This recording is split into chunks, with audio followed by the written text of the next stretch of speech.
Are you billing the reservation to a postmaster, but the postmaster is not displayed? So let's see what actions to take. First, ensure that you have some opened postmaster accounts.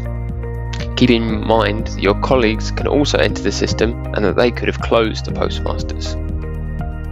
You can check that in the main menu tab. Go to Sales, Postmasters, look in the account status column. So, is the account open and it's still not offered whilst you're billing? Check the currency of the postmaster's match.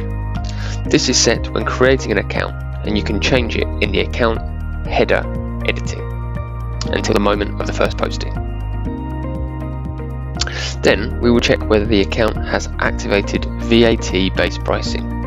You can have either prices with or without VAT within HotelTime. More commonly, prices are added including VAT. So this price structure must match the reservation.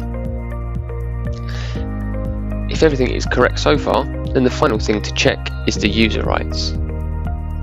Some user settings only allow you to select postmaster from the same partner. This means that the reservation owner must be the same as the customer on the postmaster. This restriction has been put in place to avoid errors. However, if you encounter this obstacle frequently, discuss it with your supervisor, and you have the option to turn off the restriction, which will allow you to select any postmaster with any reservation.